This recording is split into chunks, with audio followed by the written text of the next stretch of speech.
Ada yang masih sampai sekarang saya heran tentang uang fiat atau penciptaan uang oleh Amerika terhadap mata uangnya yaitu dolar. Apa yang saya herankan?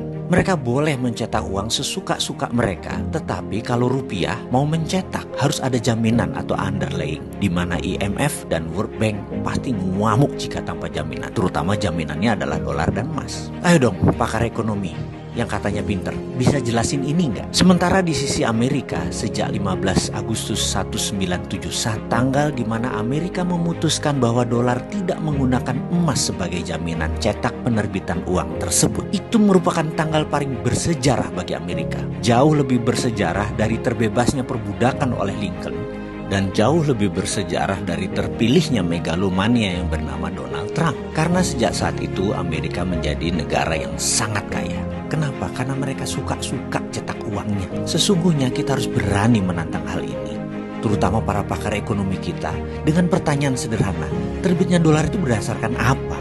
Boleh nggak sih saya heran dengan para dosen, para pakar ekonomi, para pejabat ekonomi, profesor, doktor ekonomi, mengapa mereka setuju Amerika cetak sak mau-maunya, dan bahkan Anda mencari pembenaran-pembenaran, sementara negara lain tuh haram hukumnya untuk mencetak uang.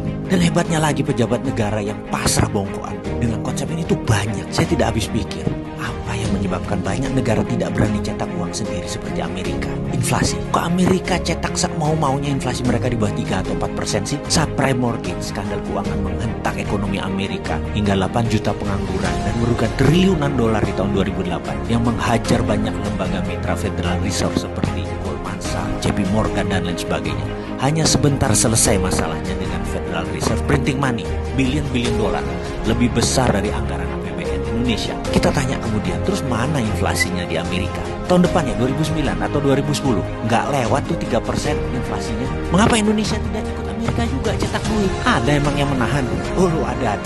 Yang namanya pakar ekonomi. Kayaknya ini biang masalah. Para pakar ini bisa kita curigai, jangan-jangan mereka sebenarnya yang berkedok dengan pakar ekonomi tersebut, yang merasa pintar ekonomi, yang udah dicekoki dulu dari John Maynard Keynes, Milton Friedman, ilmunya Friedrich Hayek, ilmunya Ludwig von Mises, terus merasa paling benar dan paham ilmu ekonomi, jadi harus tetap ikut aturan IMF, taat pada dolar, taat pada Amerika. Kita harus pasrah bongkokan dengan aturan World Bank dan IMF.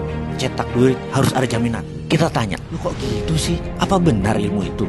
Jangan-jangan ilmu udah kadaluarsa kali. Coba kita lihat fakta. Rupiah dipakai sebagai mata uang yang tidak pernah sekalipun menguat kekuatannya.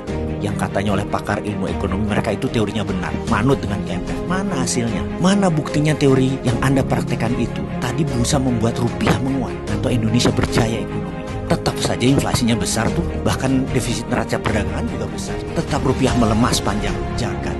Lebih dari 70 tahun Indonesia merdeka. Ke depan bagaimana? Ayolah kita pikir, mengapa kita tidak coba hal yang radikal, hal yang baru, hal yang berani, hal yang kita belum pernah lakukan sebelumnya dengan perhitungan matang, yaitu printing money dari tim air seperti Amerika, seperti Cina. Sekali-sekali beranilah.